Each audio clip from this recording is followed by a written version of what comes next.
Hola a todos, ¿cómo están?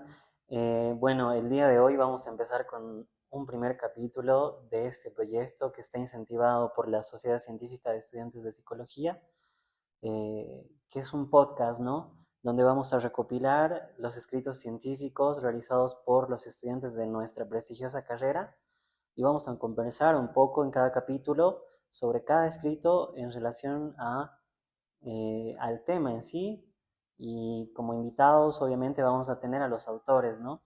El día de hoy nos acompaña en este primer episodio la licenciada Laura Sauma, que ha sido ex integrante de la Sociedad Científica de Estudiantes de la Psicología y ahora desempeña sus labores profesionales en el ámbito clínico como educativo.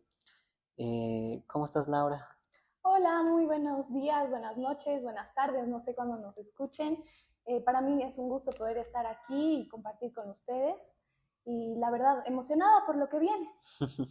Bueno, antes de empezar es importante hablar del Quipus, que es una recopilación de Ahí escritos lo tenemos. científicos que tenemos en la universidad, obviamente apoyada por toda la facultad, para que nosotros como estudiantes, en su momento Laura como estudiante, eh, nos motiven a escribir sobre artículos en relación a diversas problemáticas, ¿no? Como es un primer capítulo, nos vamos a ir al origen de todo esto y al primer escrito que tiene y la primera publicación que tiene el Quipus, la revista Quipus. Eh, Inicialmente, coméntanos qué es el Quipus para ti, Laura.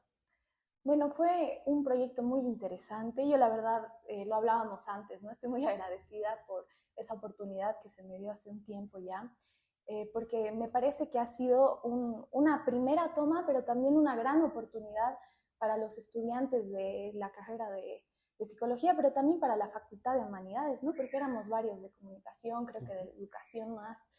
Y ha sido para nosotros una experiencia que hasta ahora la sigo pensando y como que igual ha permitido como ciertos contactos. He tenido antes de esta entrevista también tesistas que me preguntaban sobre la investigación y cosas así, ¿no? Uh -huh, Entonces realmente es una oportunidad. Yo pienso esto que hizo el licenciado Evangelio en su momento, que uh -huh. espero que siga en el proyecto, que abrió puertas para muchos estudiantes y también obviamente para dar a las sociedades científicas otro tipo de enfoque, ¿no? Como que nos permitió también como sociedad científica de psicología Uh -huh.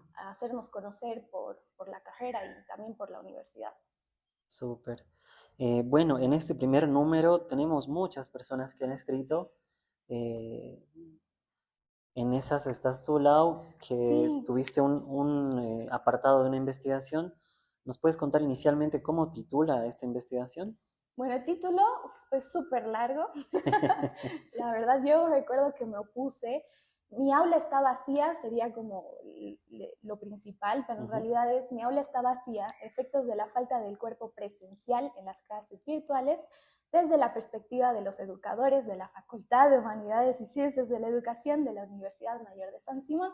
Y me gustaría también, ya que estamos aquí, poder mencionar a los autores, no sé si Claro, podría, claro, por porque, bueno, supuesto. ellos, al igual que yo, han estado dentro de esta investigación. Uh -huh. Lo hicimos con Daniela Durán, también Rocío García, Lisa Alejandra Quiñones y Bernardo Nicolás Torrico, ¿no? Entonces, Uh -huh. fuimos nosotros 5 quienes hicimos esta investigación y bueno, el título la verdad sí está bastante largo.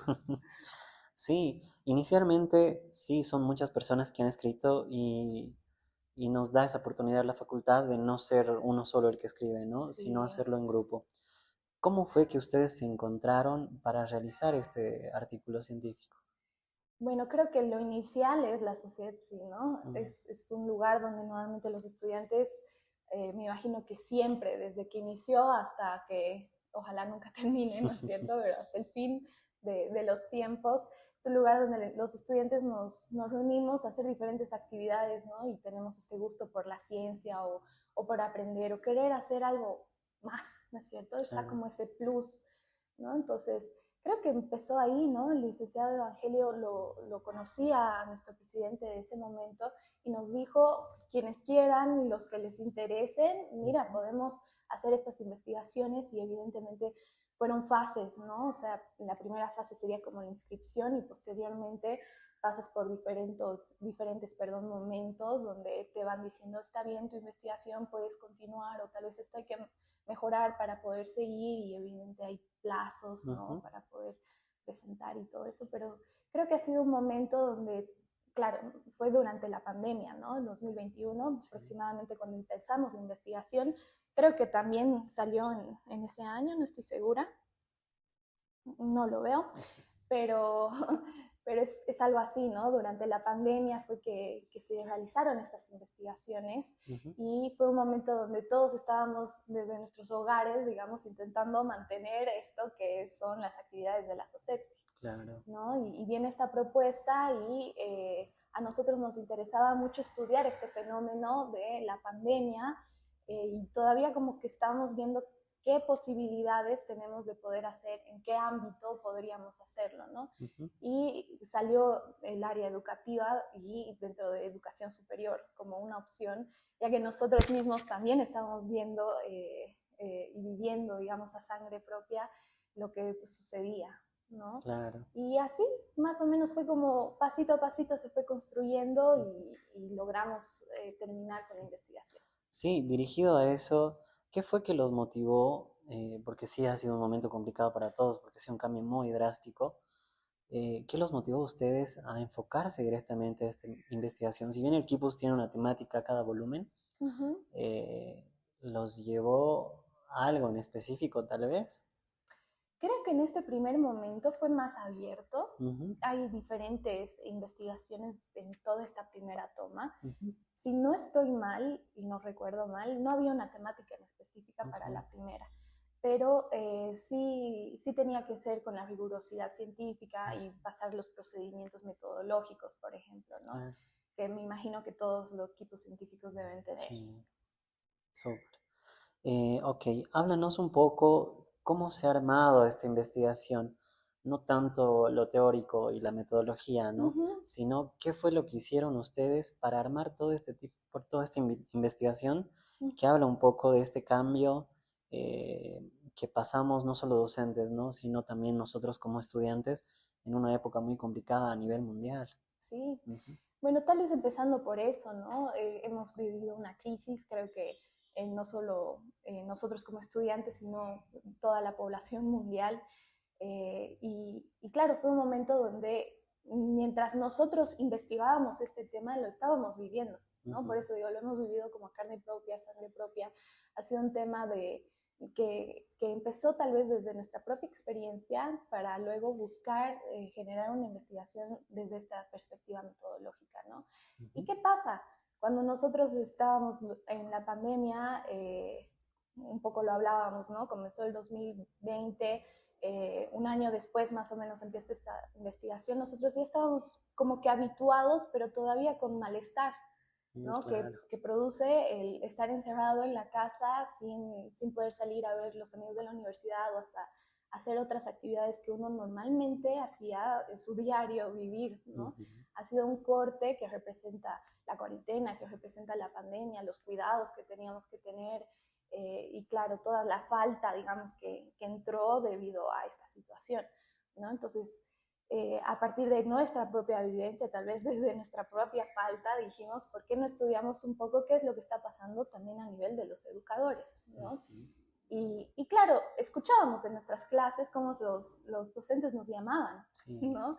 Qué sé yo, Juan Carlos, ¿estás ahí? ¿No? O cómo intentaban un poquito en los exámenes, no sé si ustedes recuerdan, que nos pedían prender la cámara, que prendan el sonido, ¿no es cierto? Para evitar que nos copiemos, porque claro, ellos perdieron el control completamente durante la pandemia, la cuarentena. Ellos no podían saber qué estaba pasando detrás de la pantalla, ¿no? Entonces, para ellos también significó un vacío muy, muy fuerte, ¿no? Esta falta también de interacción con los estudiantes, y evidentemente de mucha información que ellos pueden tener, ¿no? Entonces, claro, un poquito por ahí va construyéndose esta idea. Sí, me gustó esto que está planteado en el escrito, que es una relación, este aprendizaje entre la persona que es el docente, el estudiante, y hay algo ahí muy importante que es el saber. Sí. ¿Cómo articularon eso? Claro, es el lazo educativo, ¿verdad? Y en realidad viene del mismo lazo o transferencia que se puede dar en el consultorio psicológico, Sí. ¿no? O psicoanalista en este caso, porque la perspectiva y la teoría, el marco teórico utilizado para la investigación es el psicoanálisis, ¿no? Ujú. Entonces, al igual que sucede en el consultorio clínico, sucede también en un aula, ¿no? Tenemos a tres autores principales, o dos autores principales y un elemento más. Sería el profesor o el docente que está puesto en el saber, ¿no es cierto? Ujú. Él sabe algo que yo no como estudiante. El estudiante ahí que tiene una falta, un vacío, un deseo también por aprender, y está este lado transferencial que se genera a través del conocimiento de por medio, ¿no? Hay Ujú. algo que yo quiero saber y hay algo que la otra persona me quiere enseñar. Entonces, Claro. en conjunto se crea esta relación o este vínculo que permite un aprendizaje. Ujú. Súper. ¿Cómo fue la recolección de datos para esta investigación? Porque solo entrevistaron a educadores, ¿no es cierto? Sí, ¿Cómo fue eso? hicimos en realidad 8 entrevistas, si no estoy mal, Ya. fueron a docentes de toda la Facultad de Humanidades, ¿no? O sea, y los programas más. Hicimos a música, hicimos a Deportes. deportes, exactamente, evidentemente psicología, Ujú. todo, comunicación social, ciencias de la educación, ¿no es cierto? Ok. Y alguno que tal vez me estoy olvidando, ¿no? Y en ese momento nos dividimos entre los 5 participantes, los 5 autores, las entrevistas, Ujú. y lo que buscábamos al inicio era como hacer una entrevista más abierta y ver qué tenían que decir sobre el tema, ¿no? Mm. Porque no teníamos algo definido, y es a través de la investigación, si tú quieres, con el diagnóstico que se generó esa primera fase, Ujú. que se logró abordar el tema, ¿no? En realidad, Mi aula está vacía es un trecho subjetivo de uno de los docentes que entrevistamos, Oh. ¿no? Él refería a eso, ¿no? Tengo mucho malestar porque no sé cómo manejar el aula, mi aula está vacía, ¿no? Porque claro, sus estudiantes están cada Sí. quien en su casa o sabrá quién dónde, y claro, el docente estaba ahí frente a una muralla que le costaba sobrepasar para llegar a generar ese lazo educativo Claro. y llegar a su estudiante para que haya un aprendizaje. Algo ahí importante es que sin esa transferencia, que lo podríamos decir como un vínculo afectivo o una clase de relacionamiento, ¿no? Ujú. No puede haber aprendizaje en ningún nivel, ¿no? Ni desde los pequeños ni tampoco a nivel universitario. Sí. Entonces, para los docentes significó realmente un real, ¿no? Una Ujú. falta, un vacío muy grande que no sabían cómo sobreponerse. Sí, hay un trecho incluso de un educador que decía, la verdad a veces no sé con quién estoy hablando porque no recibía una respuesta Sí, cuando pedía que participen, que hablen, y creo que muchos entramos en ese papel porque incluso cuando llamaban lista preferíamos escribir a que... Y hay algo ahí incluso de parte nuestra, de los estudiantes, que nos impedía mucho aprender la cámara, y mira que si no lo hacíamos porque nos obligaba o porque nos decía que nos va a sacar de la clase si no prendíamos la cámara, sí, sí. recién prendíamos, ¿no? Un ocultamiento, ¿no? Sí. Realmente un no mostrarse, no ser visto también. Es algo que yo hablábamos, ¿no? Referencia mucho a lo que hablábamos antes porque, bueno, es muy interesante conversar contigo. Y es un poco eso, ¿no? Que evidentemente hubiéramos tenido también que ver la perspectiva de los estudiantes. Ojalá en algún Sí. momento se pueda, no que haya otra pandemia, No. pero que sí se logre ver esta otra perspectiva, ¿no? Ujú. Porque sí hay un ocultamiento de parte del estudiante, ¿no? Y evidentemente vamos en la pérdida de control del docente, de esta figura de autoridad que también Ujú. supone el educador. Cada estudiante también hacía, como diríamos, sus matufias Sí. para poder facilitarse en las tareas, para poder facilitarse en los exámenes. Ujú. Y para el docente eso significó una crisis enorme, ¿no? Muy grande. Claro, y eso influye además en relación a que quizá no hay un deseo por querer saber, porque no se establece